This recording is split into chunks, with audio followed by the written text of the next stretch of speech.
É rápido, é só para a gente. Às vezes a gente trabalha numa determinada área por razões históricas, né? Como que a nossa carreira vai evoluindo, né? Então, eu iniciei minha carreira pesquisando inovação. Em algum momento, assim, digo, carreira realmente acadêmica, né? Depois do doutorado, né? E trabalhei com estratégia de operações também. E sempre a perspectiva de redes, né? E em 2016 eu fui participar de um evento na Espanha e como eu sempre trabalhei minha vida inteira em manufatura, sempre tive envolvido com manufatura, né? E fui num evento na Espanha em 2016 de manufatura, era um congresso mundial na área de manufatura, e já estava se falando em indústria 4.0, né? A coisa já estava pegando fogo, né?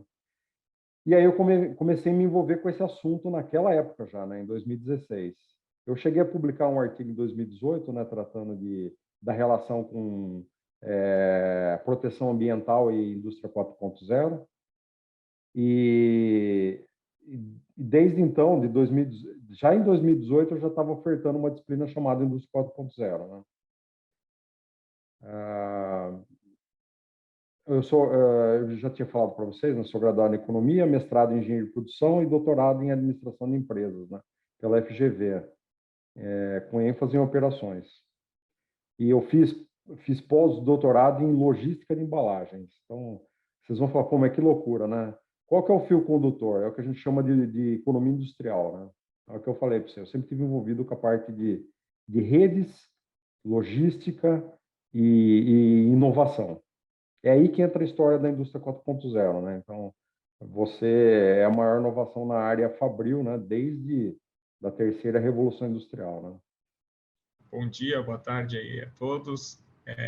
Muito obrigado, professor Bobo, por mediar aí esse webinar de hoje da Unesp. Obrigado, Brajo, aí pela parceria. O professor Jorge, como nosso orientador. Então, é um prazer estar no webinar aqui de hoje, falar um pouquinho da nossa linha de pesquisa.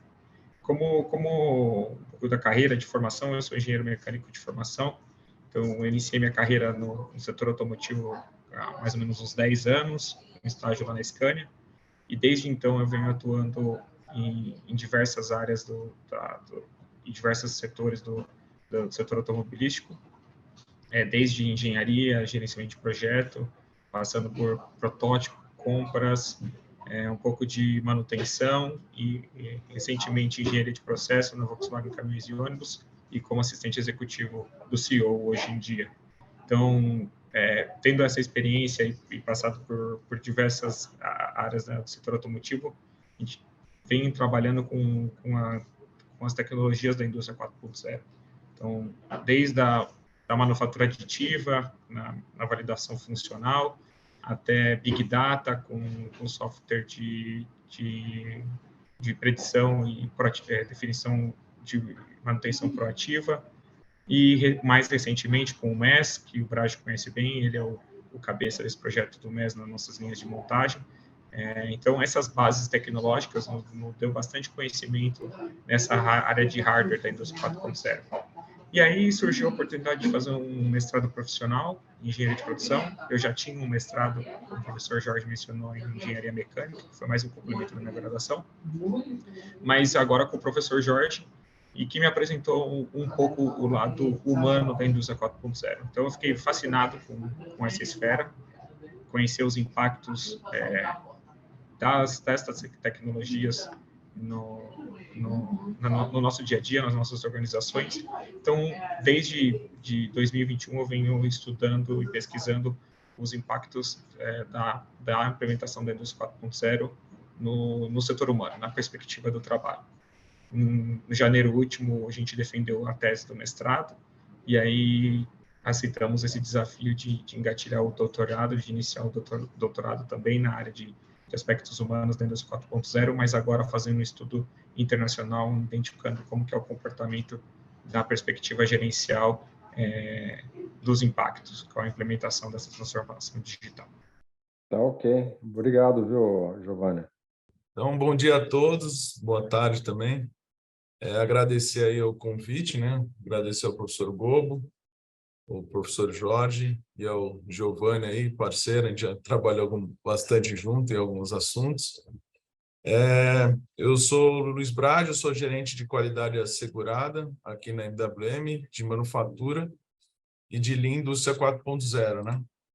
Eu trabalho aqui há 22 anos, entrei como técnico do Colégio Técnico, Escola Técnica Federal, como estagiário, e desde então estou aqui na área de manufatura e qualidade, e nesse período me desenvolvi nessa área. Sou formado também em engenheiro mecânico de produção, fiz um mestrado profissional na Unicamp, que é o ITA, junto com o ITA, né, um mestrado profissional. Depois eu fiz uma pós-graduação na GV também, MBA executivo, na mais para a parte de gestão e operações. E nesse desenvolvimento de indústria 4.0, eu conheci o professor Jorge, né, que me convidou aí para desenvolver esse doutorado. Participei de algumas aulas, né, como aluno não regular, né, especial, e esse ano entrei como aluno regular no doutorado, justamente para fazer o trabalho de indústria 4.0, Lean e o capital humano, né, que eu acho que a relação dos três é bem grande e que vai de encontro também à indústria 5.0, que já vem sendo discutida aí na Europa desde 2021, né? Então é isso, e agradeço a todos aí pela oportunidade. Eu acho que a gente tem que começar tentando entender o que é a diferença do que da quarta revolução industrial para a terceira. Se a gente não entender essa perspectiva, é difícil progredir. Ao meu ver, uma principal diferença, ela ocorre, se você pegar lá automação, robótica, isso já aconteceu na terceira revolução industrial. O que está diferenciando essa revolução da anterior? Então, dados, algumas tecnologias, sei lá, 3D printing, inteligência artificial, não. Eu acho que tem algo além. Se olhar sob uma perspectiva econômica, vamos pensar em termos da produção econômica. Na terceira revolução industrial, a automação ela chegou pesado na indústria automobilística. Você já tinha robótica, entendeu? Só que característica tem a indústria automobilística? É uma indústria de alto volume e baixa variedade. Correto? Vocês concordam com isso? Sim. O que mudou agora? Eu vou falar da perspectiva no setor que eu atuo. A gente tem um objetivo de aumentar a eficiência e a gente tem que garantir a complexidade. Então, a indústria 4.0 ele traz isso para a gente.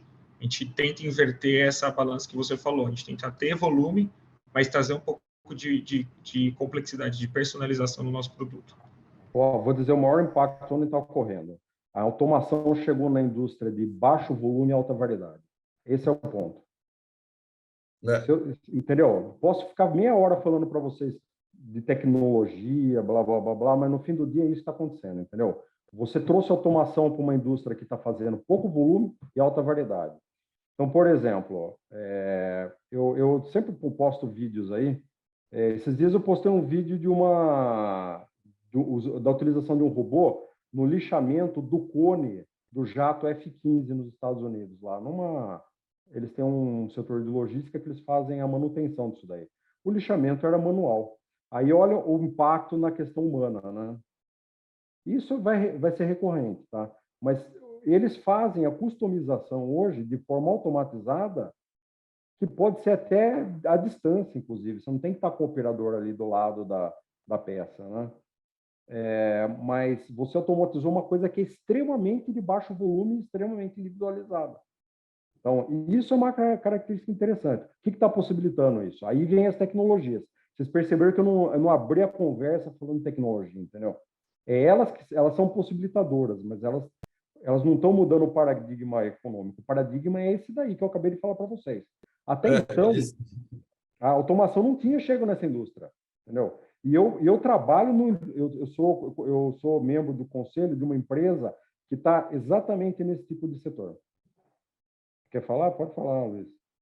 Não, desculpa, professor Gaba, que você falou um ponto aí que é o que eu sempre falo no nosso roadmap aqui da indústria 4.0, a gente desenhou, né? Na verdade, a gente sempre, desde o início, quis deixar bem claro o que é indústria 3.0, que só falou, do que 4.0. Você tem que contextualizar isso, porque quando surgiu a indústria 4.0, muitas pessoas confundiam porque achavam que era colocar robô. E a indústria, isso aconteceu na 3.0, toda essa automação. Então, quando a gente fala de indústria 4.0, na visão que a gente tem aqui, é conectividade, né? A conectividade, ela gera para você criar os fios digitais entre diversos processos. Aí, com isso, você vai ter uma visibilidade, vai ter toda a informação de dados e tomada de decisão mais ágil para você ter uma indústria mais ágil, mais competitiva, justamente porque o cliente final ele está mais exigente e quer uma customização ainda maior. Aí encontra nisso. Aí, quando você tem uma customização maior, naturalmente ela vai ter um menor volume porque você vai aumentar a customização. Aí toda essa questão da digitalização, as tecnologias habilitadoras, ela entra como meio para resolver os problemas do dia a dia, se tornando a indústria 4.0. Aí você pode aplicar um robô, aí você pode aplicar um Big Data, você pode aplicar uma simulação, né? Todas as tecnologias habilitadoras, um IoT para coletar dado, né? Um alicerce que a gente sempre usou das novas tecnologias habilitadoras é a integração de sistemas. Se você não tem integração de sistema na sua fábrica, desde o nível vertical e horizontal, como que você vai querer ter uma visibilidade, como que você vai ter uma transparente informação para tomar decisão? Então, eu acho que é isso que é a grande questão da indústria 4.0, né? Não é apenas botar uma tecnologia por colocar ali, né? Você tem que ver o valor que aquela tecnologia você está colocando e que problema ela está resolvendo dentro da sua cadeia produtiva. Tem alguns outros aspectos aí, por exemplo, como que eu vou capturar valor desse tipo de tecnologia? Isso é uma coisa que vocês vão trabalhar direto ou indiretamente.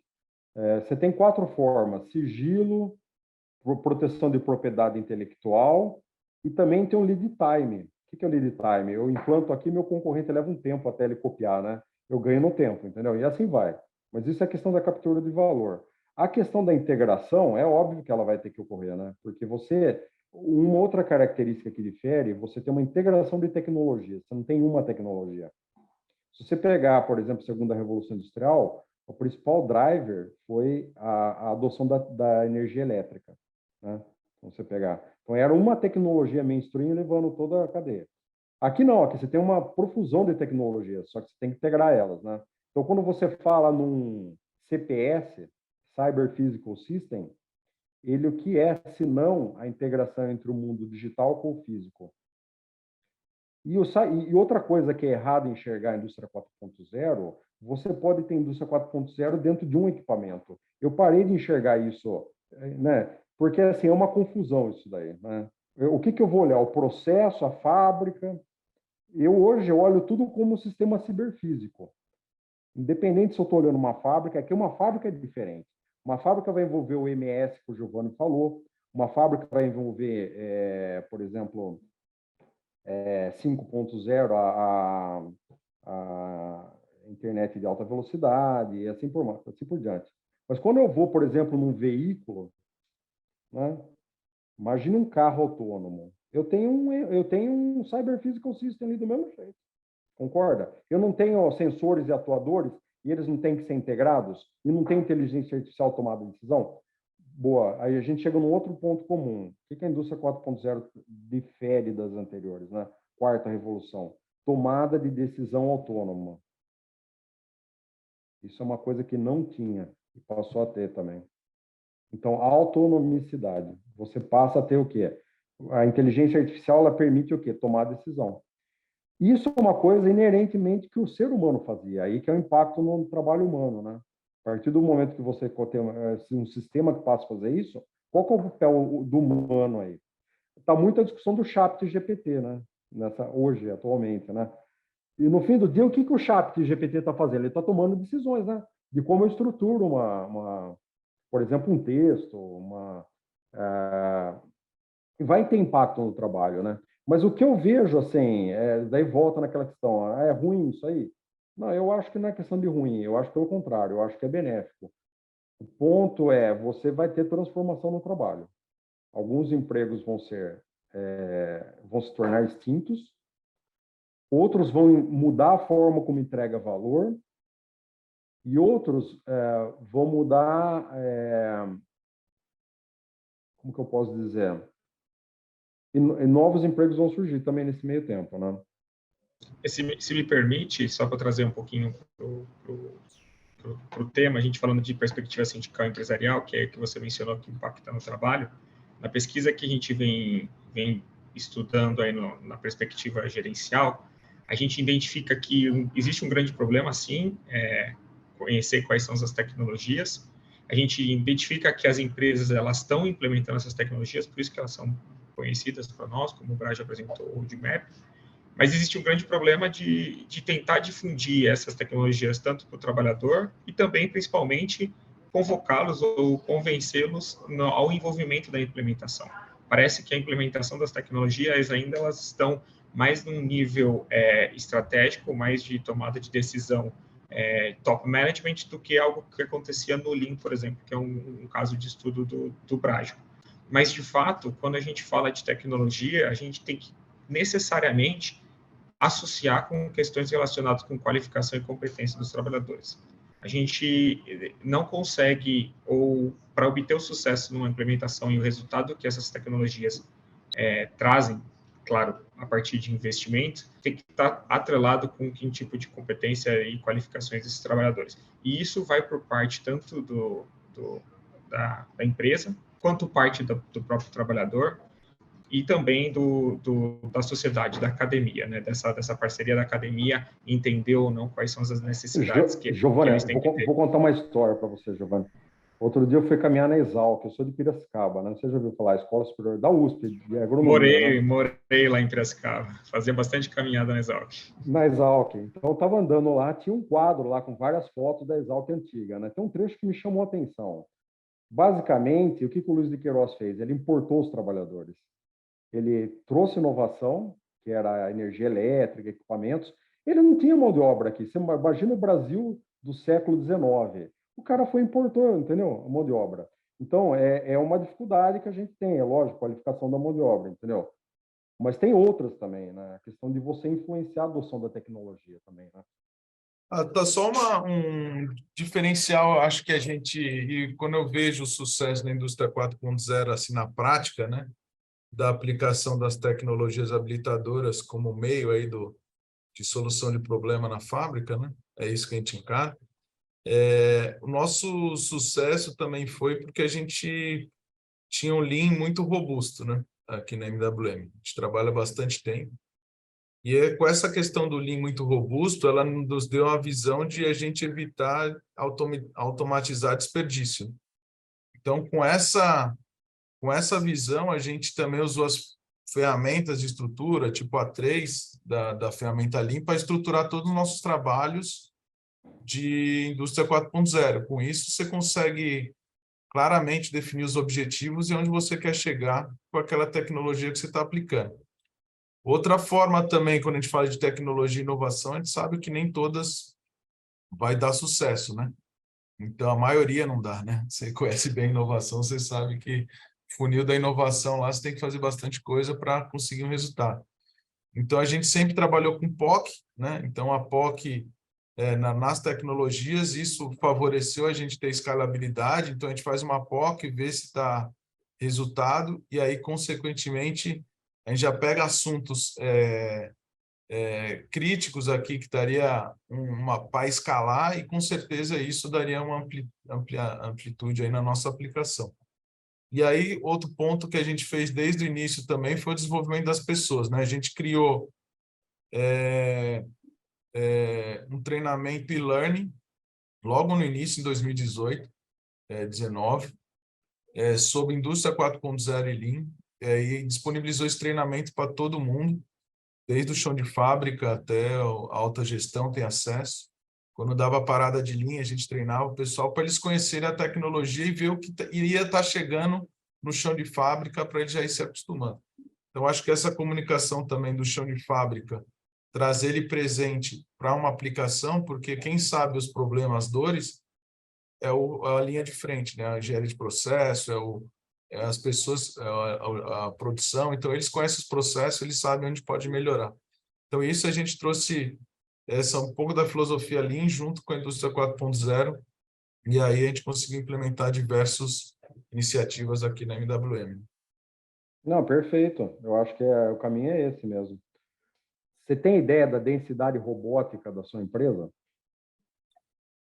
Tenho, porque essa questão estruturada, né? Quando a gente começou a fazer nosso A3, a gente fez um A3 mãe de indústria 4.0, depois a gente fez um A3 filho para cada tecnologia habilitadora. Né? Nenhuma das tecnologias habilitadoras que é robô autônomo, a gente mapeou todos as oportunidades de aplicação de robô e verificamos o estado atual como que a gente tinha em relação ao robô. Nosso nível de robótica aqui é muito baixo. A gente tem poucos robôs, é mais em linha de usinagem. A gente também considera o RPA como robô, isso a gente porque é robô para atividades administrativas. A gente começou a usar bastante também eles nas áreas administrativas, né, para trazer valor à atividade das pessoas. Mas em relação ao chão de fábrica, a gente tem poucos robôs, mais na área de usinagem, pensar de selo. Você tem um índice? Normalmente, o índice que eles usam é para cada 10 mil trabalhadores de manufatura, uma quantidade de robôs. Vocês chegaram a calcular esse índice? Não calculei. Interessante. Deveriam. Por quê? Te falo por quê. Qual que é o métrica dele? Robôs por 10 mil trabalhadores de manufatura. Robô por 10 mil. Tá. Por que eu falo isso aí? A Alemanha pode te elogiar, falar, pô, vocês têm um roadmap fantástico. Só que sabe qual que é o índice de densidade robótica na Alemanha? 340 robôs para 10 mil. Você sabe quanto que é no Brasil? Zero alguma coisa. Não, é 20. É 20. Você sabe quanto que é na Coreia? 900. Entendeu o ponto? Você pode ter o roadmap mais lindo do mundo, mas você tem um nível de automação, nível de benchmarking global, entendeu o ponto que eu estou colocando? Aqui para a indústria 4.0 eu não acho que é só robótica, entendeu? Não, mas... muita coisa por trás, mesmo porque é o que você falou. Quando você fala com uma linha de produção, que você tem muito robô, ela está relacionada com volume. O Brasil não tem volume de produção para justificar uma alta então, investimento.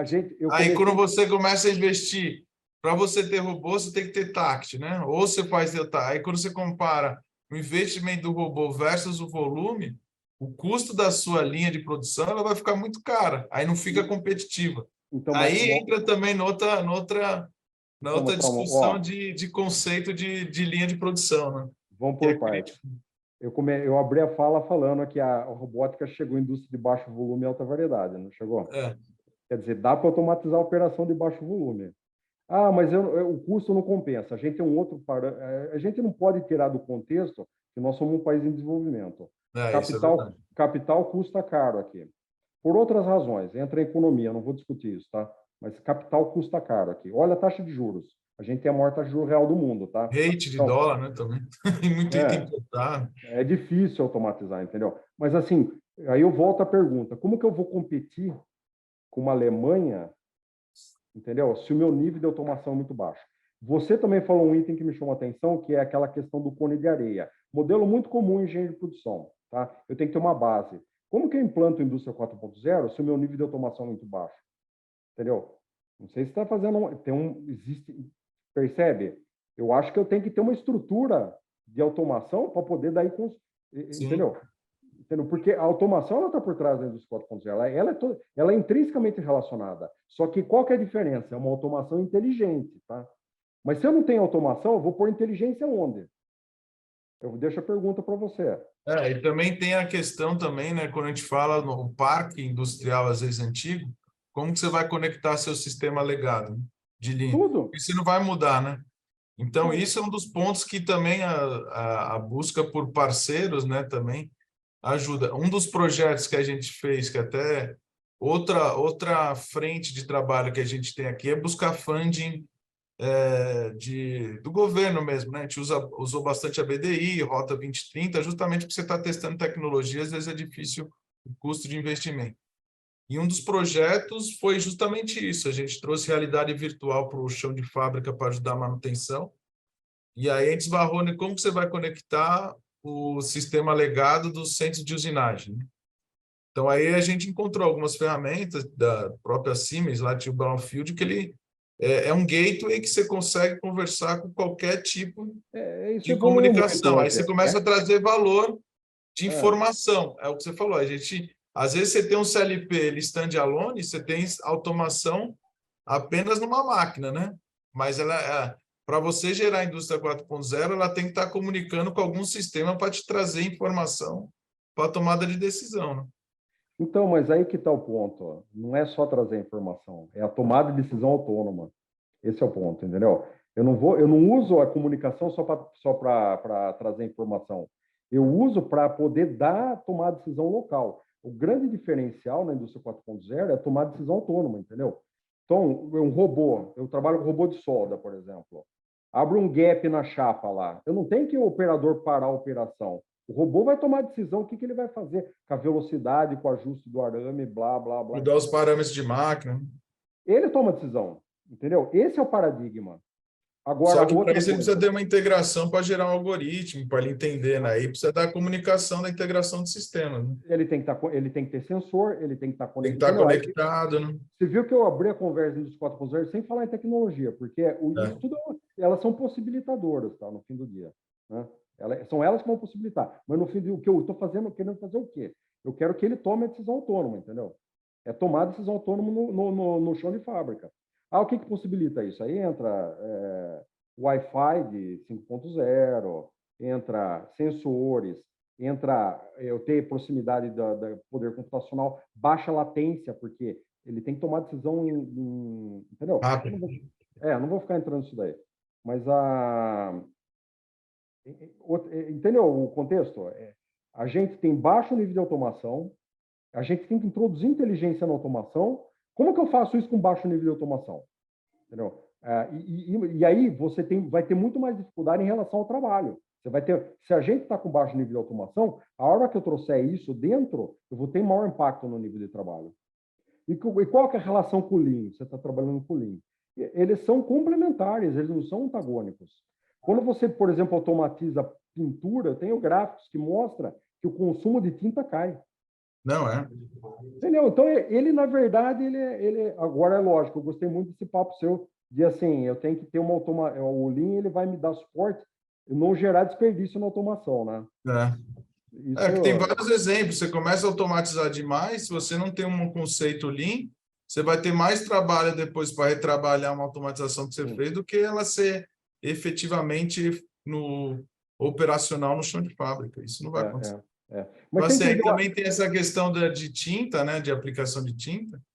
Esse é um clássico, né, da 3.0, porque entra a segurança, entra um monte de coisa, né?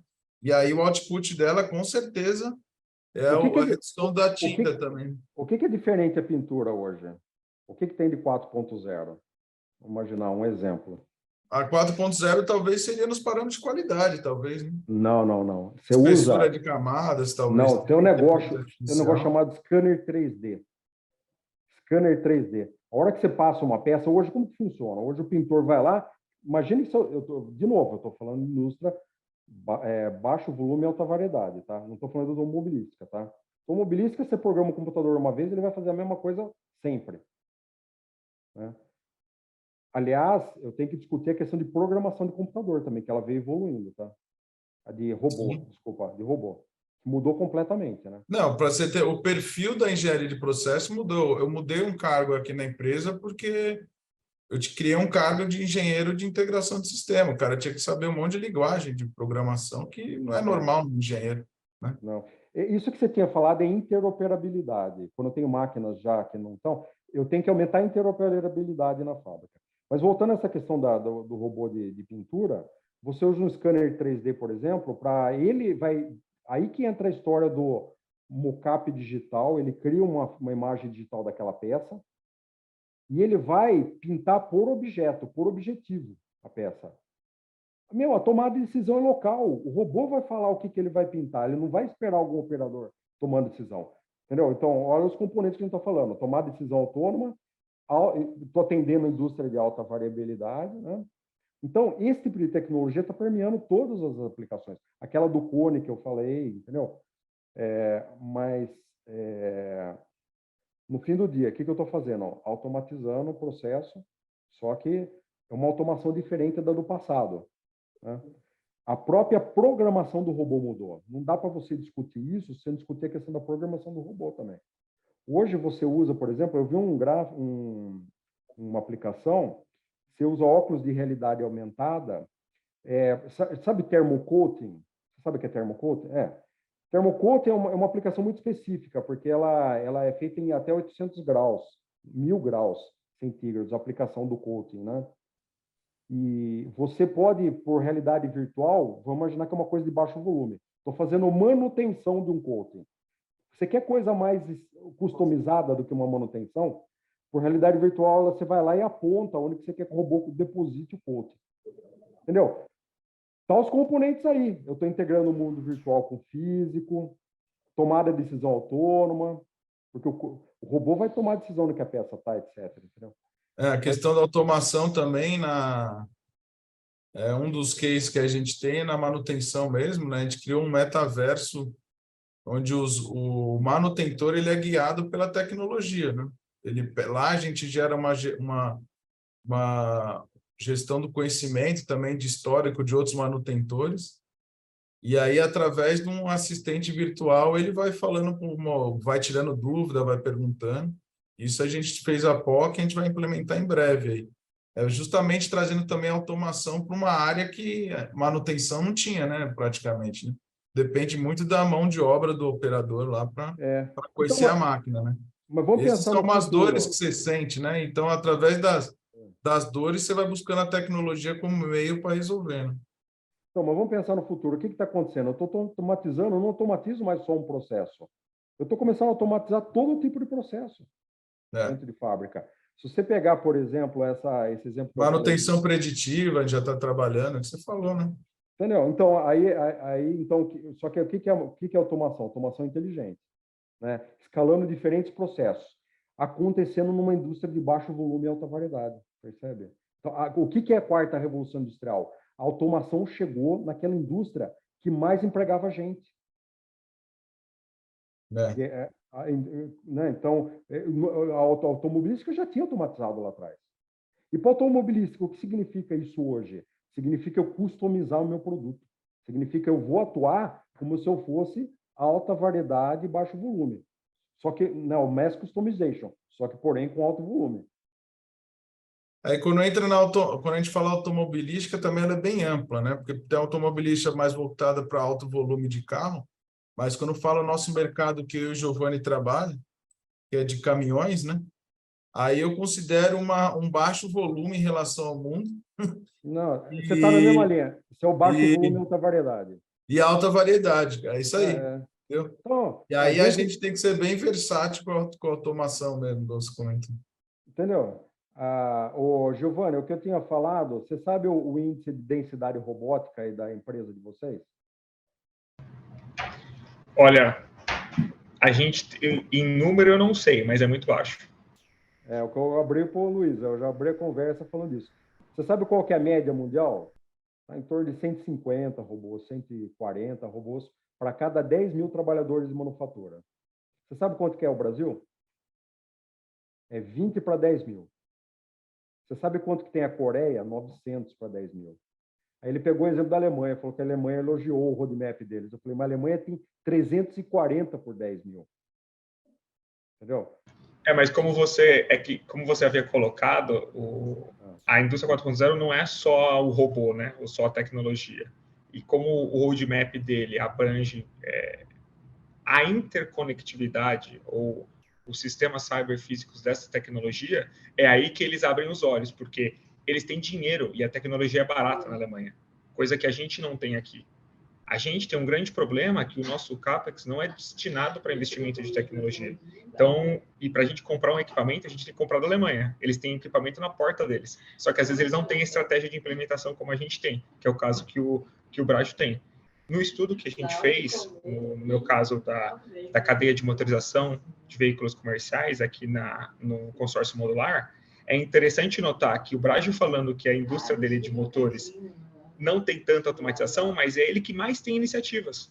É ele que tem o maior número de atitudes. E por que isso? Porque existe um roadmap definido, estabelecido, e a estratégia onde que ele quer chegar existe. Então, assim, as densidades de robô, que nem você colocou lá no começo, ao meu ver, não significa muito com relação com a indústria 4.0. Porque, como você disse, já existia isso antes, né? A diferença é que eu posso ter um robô colaborativo, eu posso ter uma conexão desse robô conectando dados com engenharia. Então, eu altero o torque diretamente lá quando eu faço a liberação de uma nova peça, eu já altero o torque diretamente na linha. Então, é isso que a indústria 4.0 conseguiu nos proporcionar.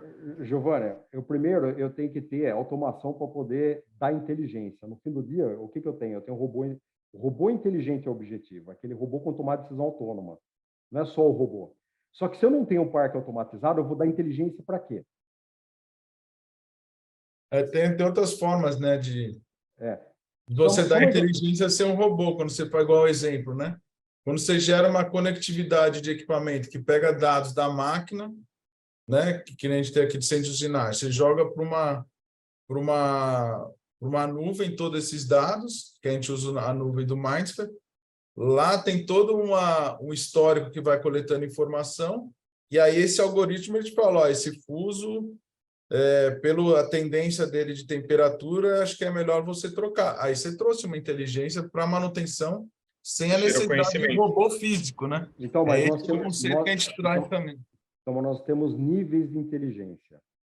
Você pegar e trazer dados e eu lá botar um operador para fazer uma análise estatística e falar, opa, está na hora de intervir. Esse é um nível intermediário de inteligência. O nível mais elevado, a própria máquina vai tomar decisão, concorda comigo? Ele não vai ter consulta de operador. Vocês estão entendendo? Existem escalas vamos falar assim, não é maturidade, eu não gosto do termo maturidade, né? Mas escalas de inteligência na indústria 4.0, entendeu? O que é o ápice? O ápice é tomar decisão autônoma. Vai acontecer? Eu não acredito, entendeu? Sempre vai ter um humano intervindo, mas a gente vai escalar nisso. Você pode olhar veículo autônomo. Veículo autônomo é uma coisa que evoluiu. Ó, a recomendação que eu dou é assim, para efeito de tese, vocês dois estão trabalhando no nível de doutorado, né? Abstraiam do que está acontecendo, entendeu? Não tenta... a gente citou os exemplos para dar suporte, mas quando eu falei da indústria de alta variabilidade, baixo volume, eu começo a entender o quê? O que está permeando todos esses exemplos, né? Então, o doutorado vai pedir isso, essa capacidade de abstrair. Então, ou seja, se distanciar daquilo. E quais são os elementos principais? A gente discutiu alguns aqui nessa conversa. Tomar decisão autônoma, autonomicidade, a questão da indústria, a automação chegou na indústria de alta variabilidade e baixo volume, entendeu? O que mais está nisso, está por trás disso? Eu acho que esse é um trabalho. E como isso está impactando o trabalho, né? E a gente não pode perder a característica de país em desenvolvimento do Brasil também, né? Você viu que, num exemplo simples, eu já criei um grande contraponto. Não dá para falar automação na Alemanha com automação aqui. A gente está em mundos diferentes, completamente diferentes, entendeu? Só que, por outro lado, o que eu ia falar para o Giovanni, que eu esqueci de acabar falando, né? É que, assim, a nossa condição, por ter um custo muito elevado de capital, nos obriga a otimizar muito esse capital. Lá fora tem muito desperdício em relação ao capital. A gente é obrigado.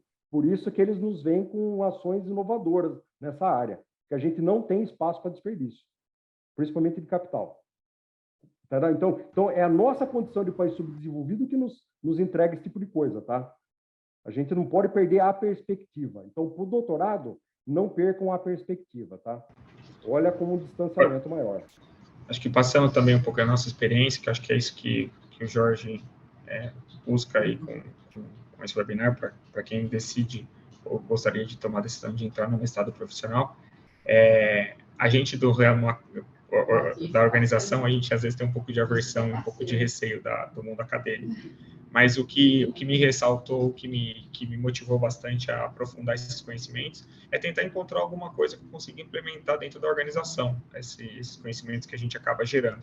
Então, você ter um embasamento teórico forte, com uma metodologia de revisão literária, você identificar os artigos que realmente contribuem com a sua pesquisa e você aprofundar a leitura nesses artigos definidos, eles ajudam bastante nessa consolidação do conhecimento e na coragem de continuar com o desenvolvimento da pesquisa.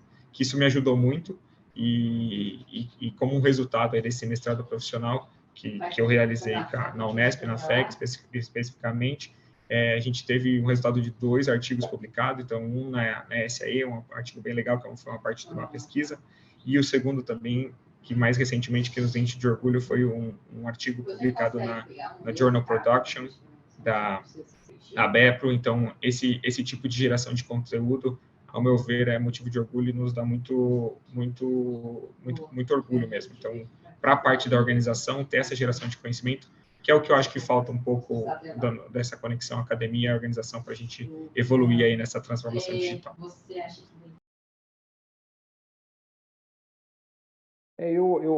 Não existe, nunca deixem pensar que você é o cara da teoria, não é da prática, tá? Nunca vá para essa linha, tá? Eu faço parte do conselho de empresa.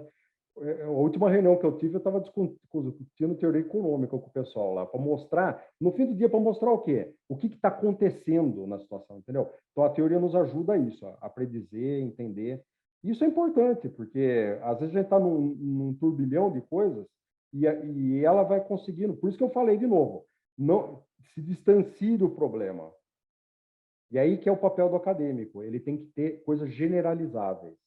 Ele vai tentar enxergar o generalizável, que vai valer para outras empresas. Então, aí esse vai ser um trabalho de cunho acadêmico, né? Se você fica muito no seu exemplo específico, você perde a perspectiva, o contexto. Sim. O que eu ia falar mais, para quem está por fora, eu acho, assim, se a gente pensar num termo geral da indústria 4.0, eu acho que o grande recado é esse. A gente vai enxergar mais automação. É uma ilusão pensar que o Brasil tem mão de obra sobrando, tá? Eu acho que a grande ilusão das empresas é essa hoje no momento. Você vai fazer um processo seletivo, você acha um monte de gente, só que pouco qualificada, né? Então, a automação, ela vai ser necessária e ela vai acontecer cada vez mais. O ponto é como que a gente evolui na escala de valor, como que a gente introduz uma automação mais inteligente. Isso vai ser uma diferença entre, além do nível de automação, essa adição de inteligência, ela tem relação com a indústria 4.0, via tomar decisão autônoma, né? Via capacidade de eu integrar o mundo físico e virtual. Então, o nosso desafio, como que a gente vai escalar isso na cadeia de valor? Como que a gente vai aumentar o nível de automação inteligente? Algum momento, esse indicador que eu acabei de colocar para vocês, já não vai ser mais nem ele, vai ser o quantos robôs inteligentes eu tenho. Não é se eu tenho robô ou não tenho. Que é aí que o Giovanni está certo, nesse ponto, né? Quer dizer, é só um volume. Só que a gente está ruim nos 2 indicadores, por isso que eu quis abrir a conversa com ele, tá? A gente nem tem automação, muito menos inteligente. Tá? Eu acho que eu concordo num ponto com você, que esse é um dos grandes problemas que, assim, a gente talvez está no privilégio de estar numa empresa grande e ter uma visão de automação diferenciada de quem está no dia a dia, igual você comentou, né? De consultor, então. Se você pegar a Sindipeças, por exemplo, né? Que é das peças automotivas, eles têm mais de 400 associados, né? E aí você começa a ver a cadeia, um dos trabalhos que eles fazem é a divulgação mesmo para buscar essa automação ainda na cadeia produtiva. Você pega o Tier 2, Tier 3, talvez da cadeia de autopeças, eles não têm nada de automação. Não tem nada. Então, a gente, nesse ponto aí, estamos privilegiados e talvez, pelo tamanho da nossa empresa, a gente consegue implementar, mas também a gente não tem verba disponível para tecnologia e inovação, então a gente tem que buscar meios para a gente evoluir nisso e aí, como eu comentei, uma estrutura bem definida através das dores do chão de fábrica que favorece, porque quando você faz alguma automação em alguma dor e você vê o resultado, ela favorece você implementar em outra área. E aí Pronesse começa a fazer uma divulgação interna, começa a ganhar escala e visibilidade, aí você começa a fazer uma automação. E aí também tem outro fator que, às vezes, toda vez que você fala em automação, uma empresa pequena ou que não tem, ela fala, não, é muito investimento. Talvez não seja, talvez falta uma visão clara de que tipo de investimento. A gente tem funding do governo favorecendo isso, se dá para trabalhar com cadeias de mais de um fornecedor em projeto. Então, assim, eu acho que também falta uma divulgação do o que é a automação mínima necessária para você avançar na indústria 4.0, né? Porque eu acredito que dá para avançar com alguns fatores, verificando as dores de cada área, né? E às vezes não é só no chão de fábrica, a gente implementou bastante coisa de indústria 4.0 no administrativo, né? Nas áreas administrativas, para você trazer visibilidade para a informação e tomar decisão. Não é, né? Então, aí você não vai ter um robô, né, físico, né? Mas é uma indústria 4.0 também. Então, eu acho que é bem amplo o assunto.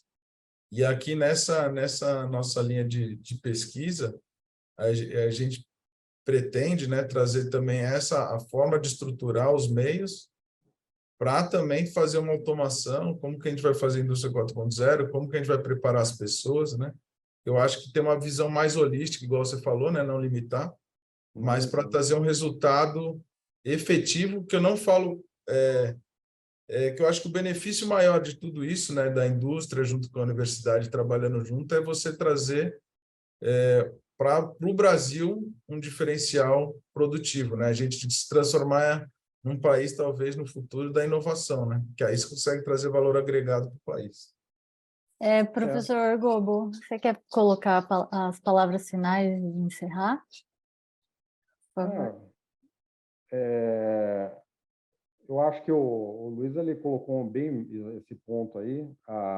O fato de a gente estar numa condição de país em desenvolvimento, com custo de capital elevado, nos obriga a inovar em termos de como eu uso esse recurso, que principalmente é o capital, né? Então, eu acho que esse é um ponto que é um ponto que, vamos dizer assim, que é um diferencial que nós temos enquanto país, eu digo. A gente utilizar de forma inteligente o recurso, né? Então, mas a gente também é muito ruim em termos de como a gente pode financiar esse recurso. Existe um fenômeno lá fora chamado financialização, em que você pode criar instrumentos que facilitem o investimento em tecnologias da indústria 4.0. E o Brasil está muito atrás nisso, né? A gente tem que evoluir muito nisso, né? Então, a nossa competição, quando a gente fala em indústria 4.0, é um erro pensar que ela é uma competição no chão de fábrica. Ela é uma competição em diferentes dimensões, inclusive a dimensão financeira. Entendeu? Esse é um ponto. Então, Aí, assim, eu acho que a gente também, só para concluir, né, eu acho que a gente também tem que aproveitar essa mudança global, né, de emissões, de sustentabilidade, porque talvez os países de primeiro mundo eles vão estar mais avançados em relação a essa questão do carbono zero. O Brasil, nós temos uma matriz energética muito melhor que deles, né? Então talvez a gente seja favorecido por isso. Mas também eu acho que o Brasil pode se tornar o grande fornecedor do legado, né, desses países de primeiro mundo que está indo para a eletrificação, né? Então, pensando nisso, a nossa cadeia produtiva ela precisa ser desenvolvida. E aí é o que você falou, né? E para a gente ficar competitivo, a gente vai precisar ter um nível de automação maior nas fábricas.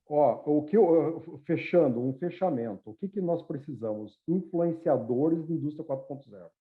No chão de fábrica, pela empresa, nos órgãos sindicais.